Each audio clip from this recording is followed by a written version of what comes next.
إن الحمد لله نحمده ونستعينه ونستغفره ونعوذ بالله من شرور أنفسنا ومن سيئات أعمالنا من يهده الله فلا مضل له ومن يضلل فلا هادي له أشهد أن لا إله إلا الله وحده لا شريك له وأشهد أن محمدا عبده ورسوله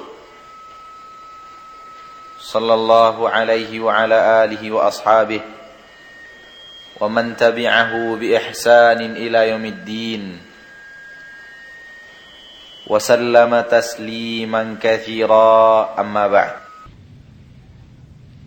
Alhamdulillah yang masih memberikan kita kesempatan untuk beribadah, mengumpul perbekalan untuk kita bawa ke alam akhir.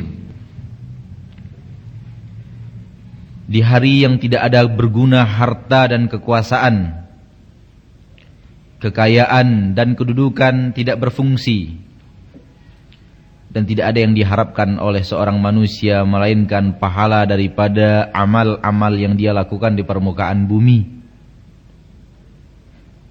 Dan hari itu adalah hari yang sangat berat, sebagaimana Allah Subhanahu wa taala berfirman, fa idza nuqira fin naqur fadzalika yauma idzi yaumun asir.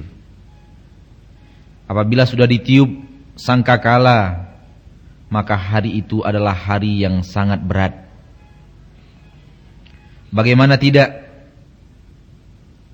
matahari yang berjarak ribuan dan jutaan mil di atas kita, kita sudah merasakan sengatan yang begitu pedih. Bagaimana kalau kita berjarak hanya 1 mil di atas kepala kita? Bagaimana tidak, di saat diperlihatkan neraka oleh Allah Subhanahu wa ta'ala, dia didatangkan di yaumil mahsyar dengan 70.000 ikatan, masing-masing ikatan dipegang oleh 70.000 malaikat. Dan kita tidak pernah tahu apakah kita selamat atau tidak daripada neraka jahanam tersebut. Oleh karena itu Allah Subhanahu wa ta'ala menyebutnya hari yang sangat berat. Oleh karena itu kita bersyukur kepada Allah Subhanahu wa ta'ala yang masih memberikan kita kesempatan untuk beribadah, mengumpulkan perbekalan kita untuk hari akhirat. Wa tazawwadu fa inna khairaz zadi taqwa. Ambillah bekal di permukaan bumi untuk kehidupan akhirat. Sesungguhnya kebaikan sebaik-baik perbekalan itu adalah takwa, dan takwa itu adalah melaksanakan perintah Allah dan menjauhi larangannya Subhanahu wa ta'ala. Ma'asyiral muslimin, ikhwani fid din rahimakumullah. Sekarang kita masuk kepada bab bayan an-dinan nasihah, keterangan bahwa agama ini adalah nasihat. Keterangan bahwa agama ini adalah nasihat. Qala haddatsana Muhammad bin Abbadil Makki qala haddatsana Sufyan qala qultu li Suhail inna Amran haddatsana 'anil Qa'qa' an abika wa rajautu an yusqita 'anni rajulan qala faqal sami'tuhu min alladhi sami'ahu minhu abi kana sadiqan lahu bisyam thumma haddatsana Sufyan an Suhail an Atha ibn Yazid an Tamimid Dari radhiyallahu ta'ala anhu anna an-nabiy sallallahu alaihi wasallam qala ad-dinun nasihah qulna liman qala lillahi wa li kitabihi wa li rasulihi wa li a'immatil muslimina wa 'ammatihim. Sebagaimana yang kita lihat dan kita dengar bahwa hadis berasal dari seorang sahabat bernama Tamim Ad-Dari.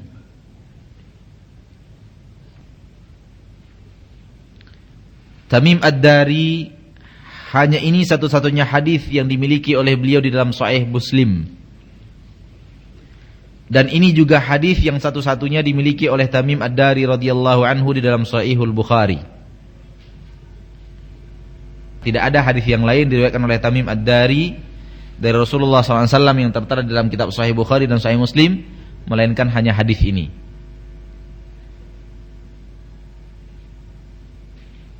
Tamim Ad-Dari radhiyallahu anhu meriwayatkan dari Nabi sallallahu alaihi wasallam, Nabi SAW bersabda, "Ad-dinun nasihah." Agama itu adalah nasihat. Qulna, kami bertanya, liman? Untuk siapa?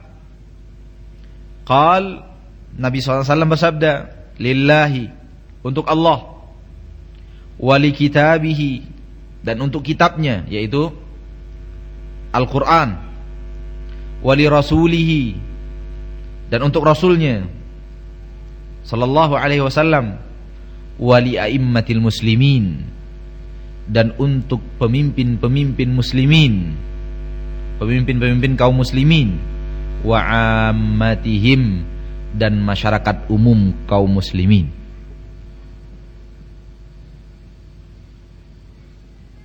Ikhwani fi din rahimakumullah. Sebuah hadis yang singkat akan tetapi memiliki kandungan makna yang sangat luas. Sehingga sebagian para ulama mengatakan hadis ini adalah salah satu di antara 4 hadis yang menjadi pondasi utama agama Islam ini. Tapi sebagian lain malah berkata, salah. Bukan salah satu di antara 4 hadis yang menjadi pondasi utama. Akan tetapi hadis Tamim Ad-Dari ini cukup dia sendiri sudah menjadi seluruh pondasi agama. Begitu agungnya hadis yang kita baca sekarang ini. Mari kita lihat sejauh mana kemuliaan dan keagungan hadis ini, sehingga para ulama mengatakan hadis ini adalah seluruh tiang agama ada di dalam hadis ini. Qal, Rasulullah SAW bersabda, ad-dinun nasihah. Agama itu adalah nasihat. Nabi mengatakan agama itu adalah nasihat. Berarti nasihat mencakup seluruh bidang-bidang agama, karena Nabi mengatakan agama itu adalah nasihat. Kita mengenal bidang agama ada 3 bahagian penting daripada agama kita. Pertama, al-Islam. Yang kedua, al-iman. Yang ketiga, al-ihsan. Karena suatu hari Jibril alaihissalam datang ke hadapan Nabi dengan bentuk seorang lelaki yang tidak dikenal di kota Madinah. Seakan-akan dia orang yang merantau dari jauh datang ke Nabi di kota Madinah. Tetapi dikatakan seorang yang datang dari jauh, tidak juga ada ciri-ciri dia sedang dalam perjalanan jauh. Bajunya bersih putih, rambutnya hitam legam rapi. Sehingga sahabat heran, siapa lelaki ini? Tidak dikenal, tapi bukan orang yang kelihatan berasal dari tempat yang jauh. Duduk di hadapan Nabi, disandarkan lututnya ke lutut Nabi, diletakkan tangannya di atas paha Nabi sambil berkata, terangkan kepada saya tentang al-Islam. Nabi menjawab, Islam itu adalah bersyahadat, salat, zakat, puasa, haji apabila mampu. Kemudian dia berkata, engkau benar wahai Muhammad. Sahabat tambah bingung. Orang ini dia yang bertanya, dia yang membenarkan Nabi. Masa ada orang yang berani membenarkan Nabi? Seharusnya Nabi yang membenarkan orang, kan begitu. Sahabat tambah bingung, fa'ajibna lahu. Kami heran-heran melihat orang ini. Yas'aluhu wa yusaddiquh. Dia bertanya yang kepada Nabi, dia juga yang membenarkan Nabi. Seharusnya orang bertanya kan menuntut ilmu. Sekarang ini menggurui. Dia bertanya, Nabi menjawab, dikatakan benar engkau wahai Muhammad. Kemudian Jibril pun bertanya, terangkan kepada saya tentang iman. Dijawab iman itu adalah beriman dengan Allah, dengan Rasulnya, dengan kitabnya, dengan malaikatnya, dengan hari akhir, dengan qadar yang baik dan yang buruk. Sadaqta. Dia berkata lagi sadaqta.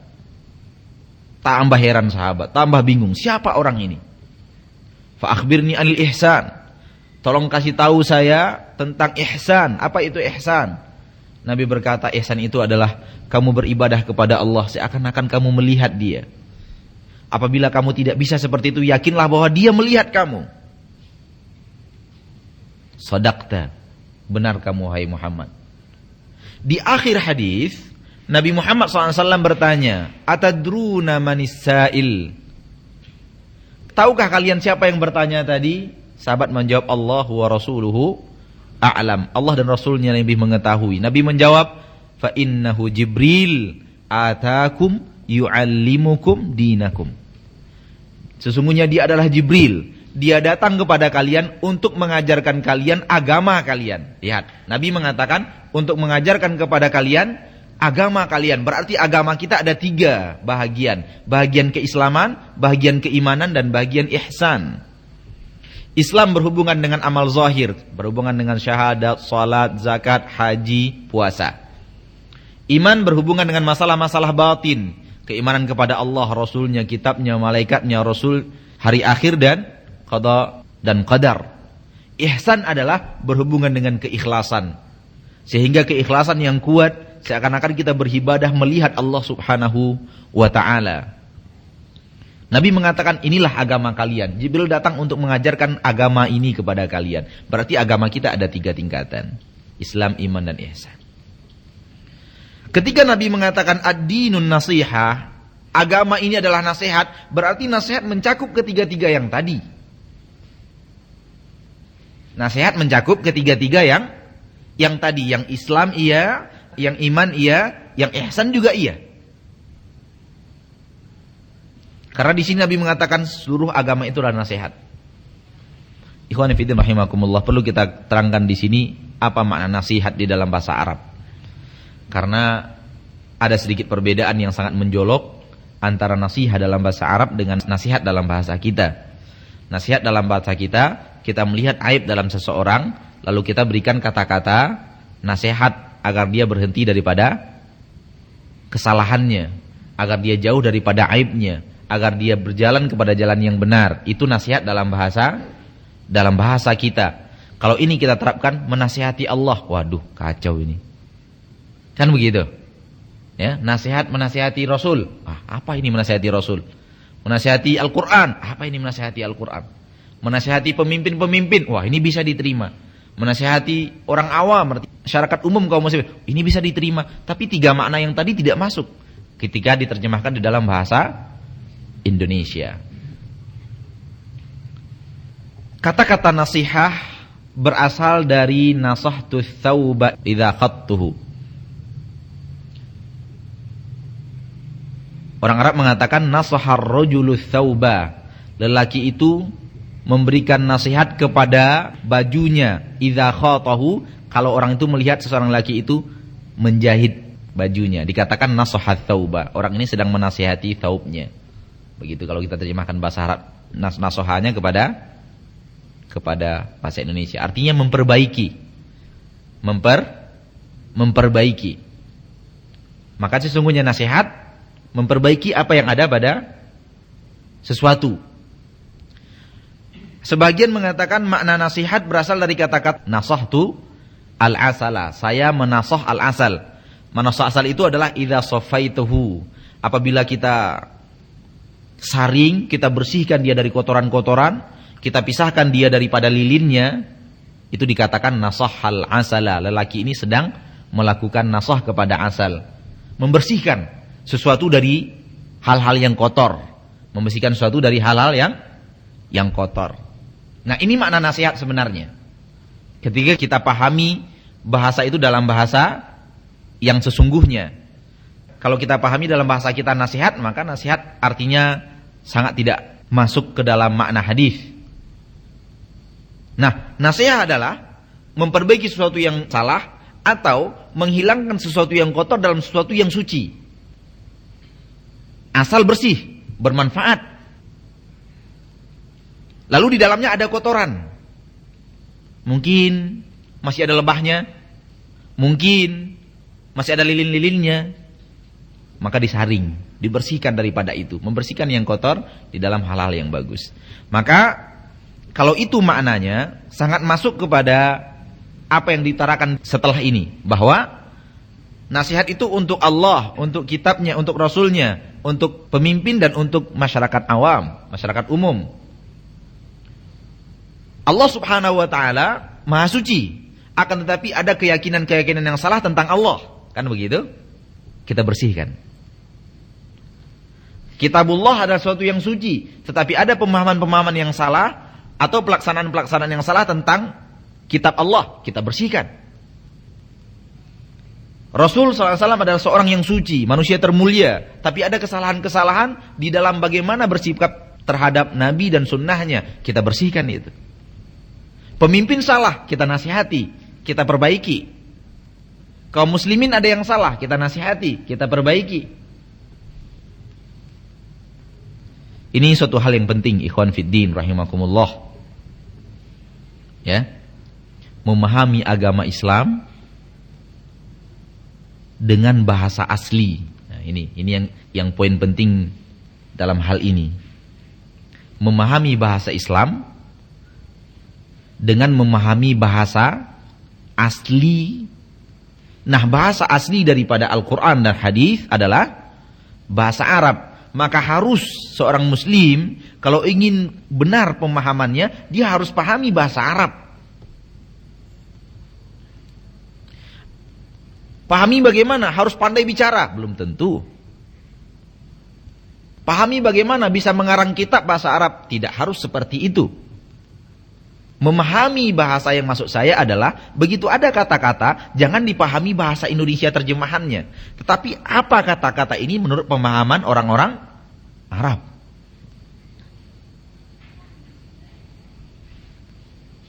Karena begini, perbedaan bahasa, pertukaran bahasa bisa merubah pertukaran makna. Kita terjemahkan bahasa Arab ke dalam bahasa Indonesia, belum tentu klop makna yang diterjemahkan dalam bahasa Indonesia dengan makna yang ditutur oleh bahasa Arab. Oleh karena itu, orang yang sudah mengerti bahasa Arab, sudah pandai bahasa Arab, baca Al-Quran dengan bahasa Arab asli, baca terjemahnya, itu perbedaannya antara langit dan bumi. Karena bahasa Arab begitu indah, masuk ke dalam bahasa terjemah begitu bobrok. Dalam bahasa Indonesia kacau, bingung memahaminya, apa maksudnya. Meskipun itu sudah semaksimal mungkin, tapi tidak bisa. Ya bagaimana mungkin bisa? Bahasa Indonesia adalah bahasa manusia, bahasa Arab Al-Quran adalah bahasa Allah subhanahu wa ta'ala. Maka jauh sebenarnya, kalau kita katakan langit dan bumi masih jauh malah. Bahasa makhluk dengan bahasa pencipta langit dan bumi sangat berbeda. Dan orang Arab sampai sekarang, ratusan tahun dan ribuan tahun, tidak bisa membuat Al-Quran sebagaimana Al-Quran yang ada sekarang. Gak sanggup manusia. Begitu hebat dan tingginya ilmu bahasa Al-Quran. Karena itu bukan bahasa manusia, tapi bahasa Allah subhanahu wa ta'ala. Yang harus kita yakini, Qul huwallahu ahad. Memang Allah yang berbicara di langit, di atas aras. Qul huwallahu ahad. Kemudian sampai kepada malaikat Jibril, turun kepada Nabi Muhammad, sampai kepada kita umatnya. Itu yang harus diyakini. Makanya kita katakan kalam-kalam ilahi, perkataan-perkataan Allah. Jadi antara perkataan Allah dengan perkataan manusia terjemahannya sangat jauh. Sedangkan bahasa Al-Quran, kemudian kita bandingkan dengan bahasa Arab umumnya orang Arab, jauh bedanya. Orang Arab gak sanggup sampai sekarang menyusun bahasa seindah bahasa Al-Quran. Setiap orang-orang yang ingin menandingi Al-Quran dan mencoba untuk menulis kata-kata yang senada dengan Al-Quran, mendapatkan cemoohan dari manusia. Sehingga seperti yang saya katakan tadi, memahami agama, pahami dari makna, jangan terikat dengan makna terjemahan, tapi terikatlah dengan makna asli daripada bahasa tersebut. Seperti yang sekarang misalnya, kalau kita katakan agama adalah nasihat, Nasihat kepada Allah, kepada nabinya, kepada rasulnya, kepada kitabnya. Bingung kita, nasihat kepada Allah seperti yang saya utarakan tadi. Bagaimana menasihati Allah? Bagaimana menasihati kitabnya? Bagaimana menasihati rasulnya? Tapi nasihat dalam bahasa Arab ternyata maknanya bukan seperti nasihat dalam bahasa kita. Ada satu contoh lagi. Satu contoh lagi, dan ini kerap ada di dalam kehidupan kita, dalam pembicaraan kaum muslimin secara umum. U'budullah. U'budullah. Kita terjemahkan, sembahlah Allah. Banyak terjemahannya, sembahlah Allah. Ketika kita lihat makna sembah di dalam bahasa Indonesia dengan makna u'bud dalam bahasa Arab, jauh sekali bedanya. Sembah dalam bahasa Indonesia yang menyembah. Menyembah lebih identik dengan mengagungkan, ruku, sujud. Yang artinya ibadah dengan pengagungan, rukuknya, dan sujudnya. Mungkin itu makna daripada kata-kata menyembah di dalam bahasa Indonesia. Sementara u'budullah, beribadahlah kepada Allah, maknanya luas. Artinya seluruh perkataan dan perbuatan yang dicintai oleh Allah yang zahir atau batin, itu artinya u'budullah. Senyum kita kepada saudara, ibadah kepada Allah. Berkata jujur kita, ibadah kepada Allah. Pelihara jenggot kita, ibadah kepada Allah. Tidak isbal kita, ibadah kepada Allah. Dan itu tidak ada dalam makna sembahlah Allah. Tidak ada dalam makna Indonesia sembahlah Allah, pelihara jenggot. Tidak ada. Sembahlah Allah, jangan berkata dusta, harus berkata jujur. Tidak ada. Sembahlah Allah artinya berbaik kepada tetangga. Tidak ada. Tetapi semua makna yang kita katakan tadi, maknanya ibadah. Masuk di dalam u'budullah. Beribadahlah kepada Allah. Ikhwan fillah rahimakumullah. Ini perbedaan. Sebuah cerita yang menarik yang sering saya ulang. Sebuah dokter yang sangat jenius di Belanda mencoba untuk membaca Al-Quran dalam bahasa terjemahan Belanda dan kemudian mengambil sebuah hukum final. Al-Quran ini adalah ilustrasinya Muhammad dan bukan wahyu. Bukan wahyu. Dan dia mengajak siapa saja yang berani untuk debat dengan dia. Kebetulan pada waktu itu yang menjadi Raja Saudi adalah Raja Faisal. Faisal bin Abdul Aziz. Faisal ya. Raja Faisal yang mati terbunuh. Dia datang ke Belanda. Sang dokter yang sangat terkenal ingin mengajak Faisal, Raja Arab Saudi, Raja di daerah Mekah dan Madinah, untuk debat masalah kebenaran Al-Quran. Karena dia yakin bahwa ini bukan wahyu, ini adalah ilustrasi Muhammad. Faisal berkata kepadanya, "Kamu udah bisa bahasa Arab?" "Belum." "Jadi kamu pahami Al-Quran pakai bahasa apa?" "Pakai bahasa terjemahan Belanda." "Kamu dibohongi oleh bahasa kamu sendiri." Bingung dokter. Apa maksudnya? Lalu apa yang harus saya lakukan? Belajar bahasa Arab dulu baru baca Quran. Nanti kalau kamu sudah bisa baca Arab, ngerti bahasa Arab, baca Quran, baru saya mau debat sama kamu. Percuma saya debat dengan orang yang tidak mengerti makna Al-Quran. Heran dia. Rajin dia belajar bahasa Arab. Begitu termotivasi dia untuk mengerti bahasa Arab, belajar bahasa Arab, belajar bahasa Arab. Setelah merasa matang, buka Al-Quran baca, tidak lain tidak bukan asyhadu an la ilaha illallah wa asyhadu anna Muhammadan Rasulullah. Ini sebuah cerita menarik yang dinukilkan oleh orang Belanda sendiri. Sebuah cerita yang masyhur dan terkenal ditulis dalam sejarah-sejarah kaum muslimin di negara Belanda. Jadi perbedaan bahasa terkadang menipu kita. Ya, terkadang menipu kita. Perbedaan bahasa, tapi bukan berarti bahwa tidak bisa dipahami agama ini melalui bahasa selain bahasa Arab. Tidak juga. Cuman kita katakan bahwa untuk detail terkadang antara terjemahan dengan asli berbeda makna. Nah, kalau diterjemahkan oleh orang yang mengerti makna bahasa Arab, kemudian kalau ada hal-hal yang menyimpang seperti ini disesuaikan, maka itu bisa dijadikan rujukan. Oleh karena itu tetap jangan sampai kendur membaca terjemahan bahasa Arab, ya. Bisa dipahami pakai bahasa terjemahan, akan tetapi hati-hati, terkadang di sana sini ada yang seperti ini, Jadi kita katakan tadi ad-dinun nasihah. Din itu adalah nasihat, pembenahan, perbaikan. Semua agama kita adalah perbaikan. Perbaikan dalam keislaman, perbaikan dalam keimanan, perbaikan di dalam ihsan.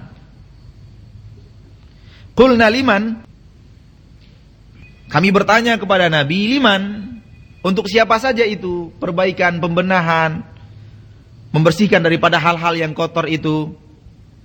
Lillahi wa li kitabihi wa li rasuli wa immatil muslimina wa ammatihim. Untuk Allah, untuk kitabnya, untuk rasulnya, dan untuk umumnya kaum muslimin secara umum. Mari kita baca, dan ini sangat penting sekali untuk kita baca apa yang disyarahkan oleh Imam Nawawi dalam hadis ini. Apa yang dimaksud dengan nasihat untuk Allah, apa yang dimaksud dengan nasihat untuk kitabnya, apa yang dimaksud nasihat untuk rasulnya, untuk pemimpin, dan untuk masyarakat umum.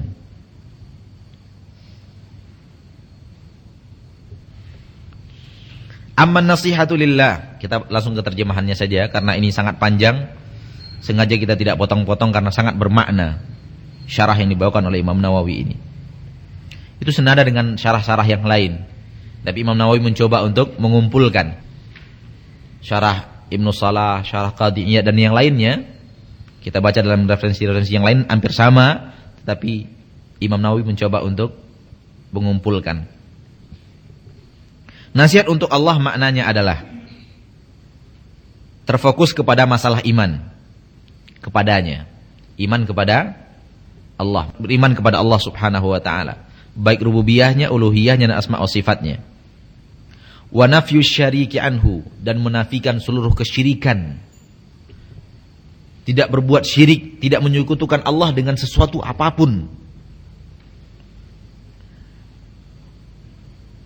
Ini perkataan Imam Nawawi, ya, tidak menyekutukan Allah dengan sesuatu apapun. Tidak malaikat, tidak rasul, tidak jin, tidak matahari, tidak bulan, tidak bintang, tidak api, tidak dewa-dewa, tidak Yesus. Nafikan seluruhnya. Tidak kuburan-kuburan keramat, tidak pohon-pohon keramat, tidak wali-wali Allah Subhanahu wa ta'ala yang kita yakini walinya. Kita tidak sekutukan Allah dengan sesuatu. Dan meninggalkan penyelewengan dalam sifat-sifat Allah.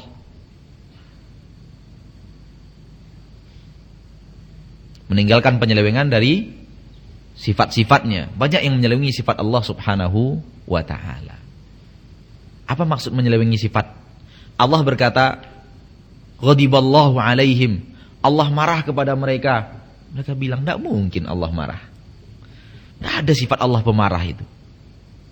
Marah itu sifat jahat, bukan sifat baik. Dinafikan, akhirnya ditiadakan sifat marah. Begitu. Allah berfirman dan berkata kepada iblis, ma mana'aka antasjuda lima khalaqtu biyadayya. Apa yang membuat kamu tidak mau sujud kepada makhluk yang saya ciptakan dengan dua tangan saya? Tidak ada dua tangan Allah itu. Ini ilhad. Allah berkata iya, dia berkata tidak. Allah berkata begini ciri-ciri Allah, begini sifat-sifat Allah, tidak mungkin ini. Tidak boleh. Dan nasihat untuk Allah maksudnya juga itu. Hindarkan seluruh penyelewengan daripada sifat-sifat Allah. Allah sudah berkata tentang dirinya, saya begini, yakini. Allah berkata saya begitu, yakini. Allah berkata saya mempunyai ini, yakini. Allah berkata saya memiliki itu, yakini. Jangan dinafikan. Jangan ditiadakan. Hanya karena suatu alasan penting. Kata mereka, kalau kita yakini Allah mempunyai dua tangan, sama dong dengan kita. Tidak sama. Karena Allah tidak mengatakan kepada kita, dua tangannya sama dengan dua tangan kalian. Kan tidak. Allah kan tidak katakan begitu. Allah hanya mengatakan, Lima khalaqtu biyadayya. Apa yang membuat kamu enggan untuk sujud kepada makhluk yang saya ciptakan dengan dua tangan saya? Allah berkata, saya ciptakan dengan dua tangan saya. Kita yakini dua tangan Allah. Tapi kita tidak meyakini dua tangan itu sama dengan dua tangan makhluk. Karena persamaan nama tidak sama dengan persamaan hakikat. Tidak sama. Meskipun namanya sama, belum tentu wujudnya sama. Ada kaki manusia, ada kaki ayam, ada kaki meja, ada kaki babi,